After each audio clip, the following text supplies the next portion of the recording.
What happens when a seasoned news veteran decides she's had enough of Hollywood's royal treatment? You won't believe what unfolds when Kelly sets her sights on the Duchess of Sussex in what can only be described as television's most explosive confrontation of the year. This isn't just another celebrity interview gone wrong. This is a masterclass in journalistic precision meeting, carefully crafted public relations armor. And let me tell you, only one of them walked away with their dignity intact. Before we get into this incredible story, make sure you hit that subscribe button and drop a comment below, because you're not going to believe what unfolds when these two powerhouses go head-to-head in front of a live studio audience.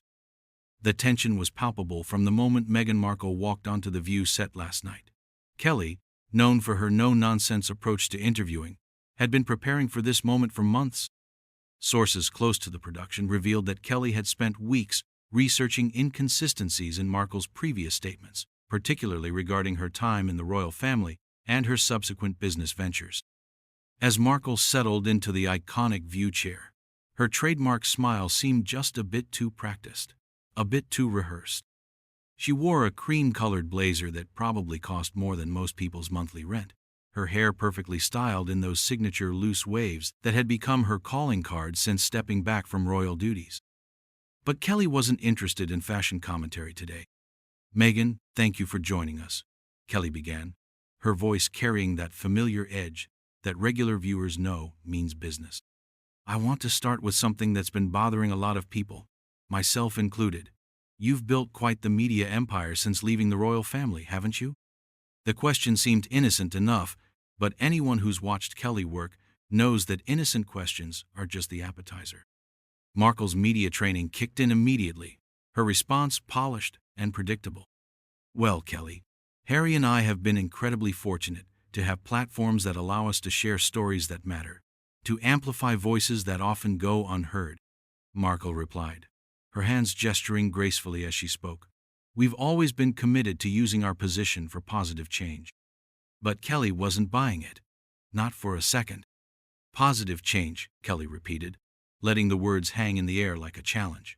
"That's interesting because I've been looking at some numbers, and I'm curious about something. Your Archewell Foundation, the one that's supposed to be doing all this positive change, seems to have some interesting financial arrangements. Care to explain why your foundation spent more on legal fees last year than it did on actual charitable giving?" The studio audience shifted uncomfortably. This wasn't the softball interview Markle's team had clearly prepared for. Her smile faltered for just a fraction of a second. But Kelly caught it. She always catches these moments. "I think there might be some confusion about those numbers, Kelly," Markle responded, her voice taking on a slightly defensive tone. "Our financial reports are completely transparent, and we're incredibly proud of the work we've been able to accomplish through Archewell." "Transparent?" Kelly leaned forward, her eyes narrowing. "Because according to the documents I have here, your foundation took in over $12 million in donations last year, but somehow only distributed about $3 million to actual charitable causes. The rest went to operational costs, which coincidentally seemed to include paying for your personal security detail. How exactly does that qualify as charitable work?" The tension in the studio was becoming unbearable. Audience members were glancing at each other, unsure whether they were witnessing journalism or an assassination. Markle's carefully constructed composure was starting to crack, and everyone could see it happening in real time. "Kelly, I think you're misunderstanding how foundations operate," Markle said, her voice rising slightly.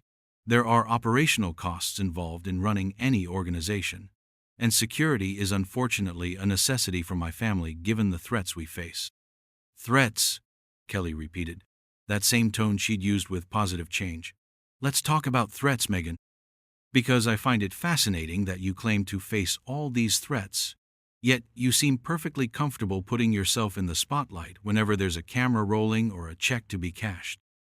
That hit a nerve. Markle's entire demeanor shifted, her practiced media persona cracking like ice under pressure. The polite smile disappeared completely, replaced by something much more authentic and much less flattering. "I don't appreciate the implication that I'm somehow fabricating security concerns for financial gain," Markle snapped, her voice losing that carefully modulated tone she'd maintained since sitting down. "My family has faced very real threats, and I won't sit here and be accused of lying about our safety." Kelly smelled blood in the water. This was exactly where she wanted the conversation to go, past the prepared talking points and into genuine reaction territory. "I'm not accusing you of lying about threats, Megyn. I'm questioning your credibility based on a pattern of behavior that suggests you have a very flexible relationship with the truth," Kelly said, her voice steady and controlled. "For instance, you told Oprah that you had never researched Harry before your first date, that you didn't know much about the royal family. Yet we now know you had been blogging about Kate Middleton's wedding years before you ever met Harry. So, which version of the story should we believe?" The studio fell completely silent. Even the camera operators seemed to hold their breath. Markle's face flushed red, and for the first time since sitting down, she looked genuinely rattled. That's taking things completely out of context," Markle stammered, her usual eloquence abandoning her. "I may have written about the wedding like millions of other people, but that doesn't mean I was some sort of royal superfan plotting to infiltrate the family."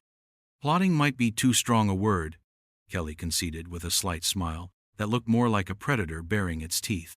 "But it certainly suggests a level of interest and research that contradicts your previous statements, doesn't it? And that's just one example. Should we talk about the contradictions in your timeline, about when you and Harry actually got married? Or perhaps we could discuss the discrepancies in your account of that conversation about Archie's skin color." The audience was completely riveted now. This had moved far beyond a celebrity interview and into something resembling a cross-examination. Markle looked like she wanted to be anywhere else in the world, but walking off at this point would only make things worse. Or so she thought. "Kelly, I came here in good faith to have a conversation, not to be ambushed with accusations and conspiracy theories," Markle said, her voice shaking with barely controlled anger. "I've been nothing but honest about my experiences, and I won't sit here and be called a liar by someone who clearly has an agenda." Kelly leaned back in her chair, that predatory smile growing wider. She had Markle exactly where she wanted her, emotional, defensive, and making mistakes. "An agenda?" Kelly asked, her voice dripping with mock innocence. "My agenda is journalism, Megyn.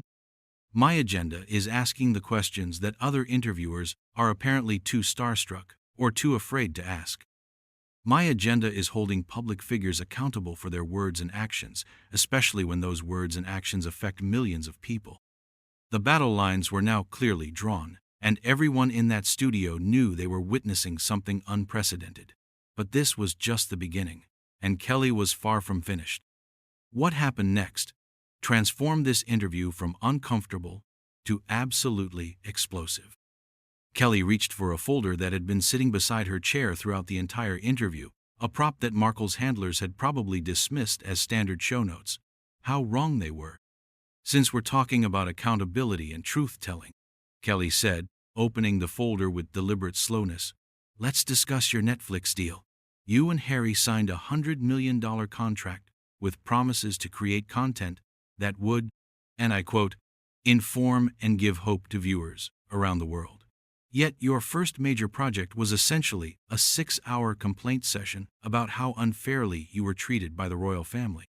How exactly does that inform or give hope to anyone?"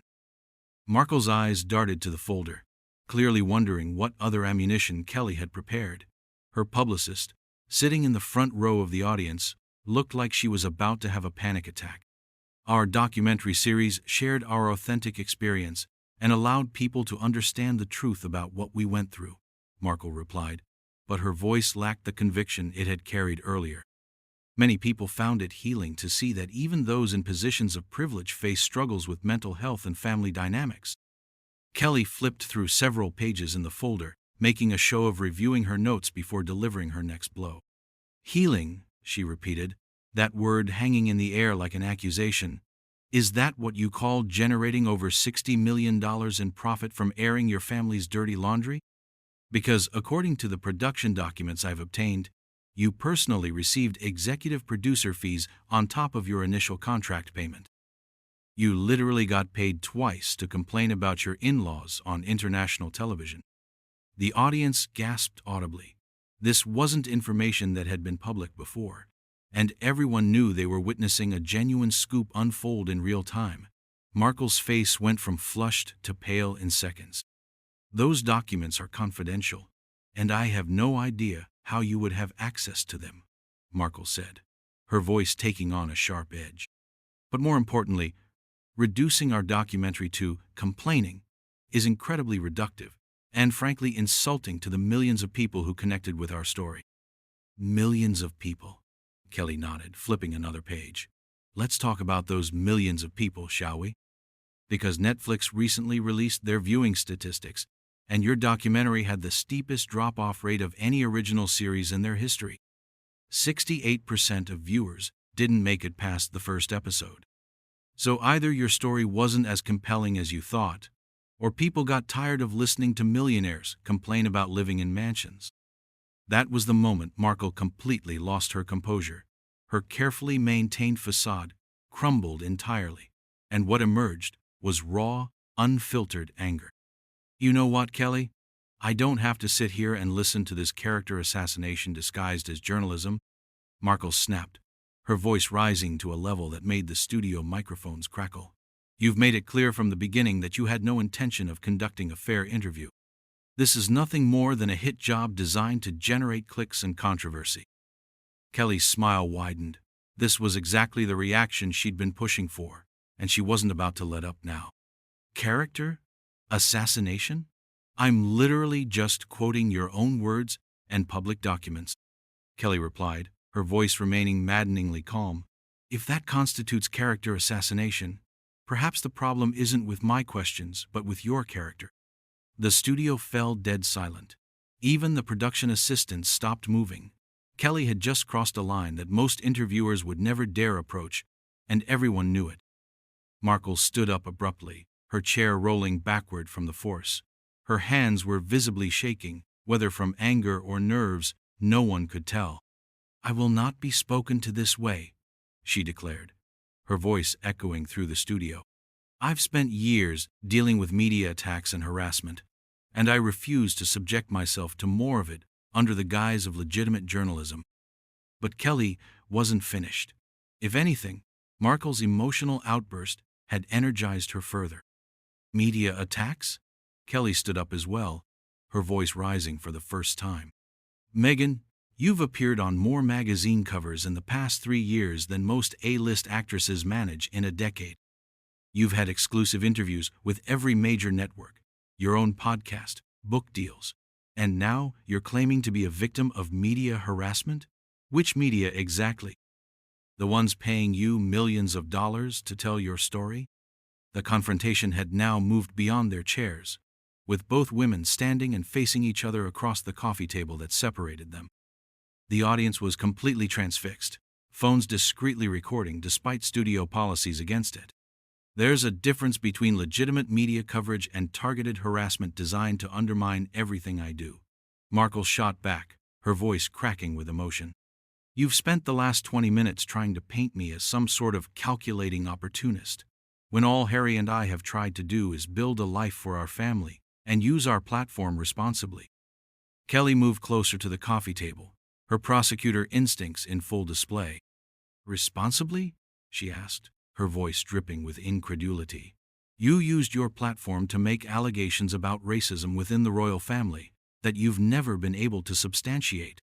You've made claims about being denied mental health support that contradict documented evidence. You've presented yourself as a victim while simultaneously profiting from that victimhood to the tune of hundreds of millions of dollars. If that's your definition of responsible, then I think we have very different understanding of the word." Markle's eyes filled with tears, but they looked more like tears of rage than sadness. Her perfectly applied makeup was starting to show signs of stress, and her composure was hanging by a thread. "How dare you question my mental health struggles?" she said, her voice barely controlled. "How dare you minimize the very real experiences of discrimination that I've faced? You have no idea what it's like to be attacked and vilified simply for existing, for falling in love, for trying to protect your family." Kelly sensed she was approaching the breaking point, and rather than pull back, She pressed harder. I'm not questioning your mental health struggles, Megyn.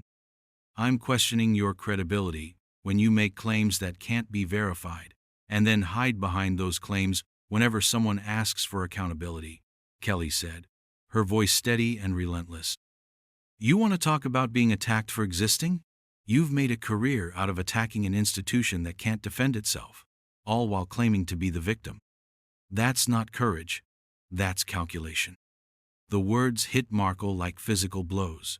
She took a step backward, her face contorting with an emotion that was part anger, part humiliation, part disbelief.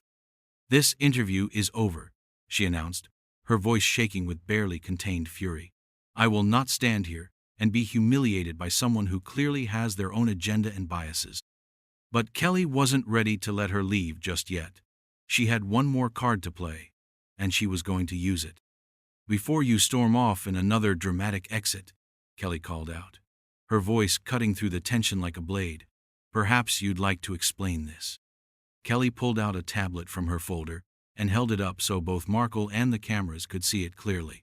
On the screen was what appeared to be a series of text messages and emails. These are communications between your representatives and several media outlets, including this network, from just last week, Kelly announced, her voice carrying the authority of someone who had just played their ace. Messages where your team specifically requested that certain topics be off-limits for this interview. Topics that included your foundation's finances, your Netflix contract details, and any questions about contradictions in your previous statements. The studio audience collectively held its breath. Markle froze mid-stride, her face cycling through expressions of shock, anger, and what looked like genuine fear. You agreed to come on this show under the condition that we would only discuss your upcoming projects and charitable work, Kelly continued, scrolling through the messages on the tablet. But here's what's interesting, Megyn. This show has never agreed to pre-approved questions or off-limit topics, ever. So either your team lied to you about what we agreed to, or you knew exactly what kind of interview this would be and came anyway. Markle spun around to face Kelly, her eyes blazing with a fury that made her previous outburst look restrained. You set me up, she hissed, her voice low and dangerous. This entire thing was orchestrated to humiliate me on national television. Kelly set the tablet down on the coffee table and crossed her arms, her expression one of professional satisfaction mixed with genuine disgust. I didn't set you up, Megyn. I did my job, she replied coldly. I researched my guest. I prepared relevant questions based on public information and documented facts, and I conducted an interview. The fact that you can't handle basic accountability isn't my problem, it's yours. The confrontation had reached its peak, and everyone in the studio could feel it. Security personnel had quietly moved closer to the set, ready to intervene if necessary. The other View hosts sat frozen in their chairs, unsure whether to jump in or let this train wreck continue to its inevitable conclusion. Basic accountability? Markle laughed, but it was a harsh, bitter sound that contained no humor whatsoever. You call ambushing someone with confidential documents and gotcha journalism basic accountability? This is exactly the kind of toxic media behavior that drove us out of England in the first place. Kelly stepped closer, her voice dropping to a level that somehow made it more menacing than when she'd been shouting. No, Megyn, what drove you out of England was the same thing that's driving you off this stage right now. You can't handle being held to the same standards as everyone else. You want all the benefits of being a public figure, the money, the influence, the platform, but none of the scrutiny that comes with it. That's not true, Markle protested, but her voice lacked conviction. She looked around the studio, as if searching for an ally, but found only staring faces and rolling cameras. Isn't it? Kelly pressed on, sensing final victory within her grasp. You've spent years building a brand around being the victim of unfair treatment, but the moment someone asks you direct questions about your actions and claims, you fall apart. You can't defend your choices because they're indefensible, so instead you attack the messenger and run away. Markle's face went through one final transformation, from anger to something approaching resignation. She seemed to realize that anything she said at this point would only make things worse. "You know what, Kelly? You're right about one thing," she said, her voice suddenly calm in a way that was almost more unsettling than her previous outbursts. "I can't defend my choices to someone who's already made up their mind about who I am. I came here hoping to have an honest conversation, but it's clear that was never going to be possible." She turned toward the exit, but Kelly wasn't finished delivering her final blow. "An honest conversation?" Kelly called after her. "Megyn, you haven't said an honest thing since you sat down. Everything has been calculated, rehearsed, or deflected. The only honest moment in this entire interview was when you finally dropped the act and showed everyone who you really are underneath all that media training." Markle stopped walking but didn't turn around. Her shoulders were rigid with tension, and when she finally spoke, her voice was barely above a whisper. "And who am I, Kelly? Since you seem to have it all figured out." Kelly's response was swift and brutal. "You're someone who confused being famous with being important, someone who mistook attention for respect, and someone who built a career on playing the victim while victimizing everyone around you. You're a cautionary tale about what happens when ambition isn't tempered by authenticity or accountability." The words hung in the air like a death sentence. Markle stood there for what felt like an eternity, her back still to the cameras, while the studio remained in complete silence. When she finally turned around, her face was a mask of controlled fury, but underneath it, everyone could see something else: defeat. "This conversation is over," she said quietly, and this time there was no drama in it, just finality. She walked toward the exit with as much dignity as she could muster, her heels clicking against the studio floor in a rhythm that sounded almost like a funeral march. The audience watched in stunned silence as one of the most famous women in the world made her exit from what would undoubtedly become one of the most talked-about television moments of the year. Kelly remained standing where she was, watching Markle's retreat with the satisfied expression of someone who had just won a decisive victory. She waited until Markle had disappeared behind the studio doors before turning back to face the cameras. "Well," she said, settling back into her chair with the casual air of someone who had just completed a routine task, "I guess that settles the question of whether Meghan Markle can handle unscripted questions." The studio erupted in a mixture of applause, gasps, and nervous laughter. The other hosts looked shell-shocked, unsure of how to process what they had just witnessed. The audience members were already pulling out their phones, knowing they had just seen something that would be replayed and analyzed for months to come. Kelly straightened her jacket and looked directly into the camera with the confidence of someone who knew she had just delivered television gold. "When we come back, we'll be discussing the importance of holding public figures accountable, regardless of their celebrity status or victim narrative," she announced smoothly, "because at the end of the day, the truth doesn't care about your feelings, and neither do I." As the show cut to commercial, the studio buzzed with excited chatter. Production assistants scrambled to manage the aftermath, while social media managers prepared for the inevitable firestorm that would follow. Kelly sat calmly in her chair, reviewing her notes as if nothing extraordinary had happened. The interview was over, but the impact was just beginning. In less than 24 hours, clips of the confrontation would be viewed millions of times across every social media platform. News outlets would spend days analyzing every exchange, every facial expression, every moment of the spectacular clash between two of the most polarizing women in media. But in that moment, as the studio lights dimmed and the audience filed out in animated discussion, one thing was crystal clear: Kelly had achieved exactly what she had set out to do.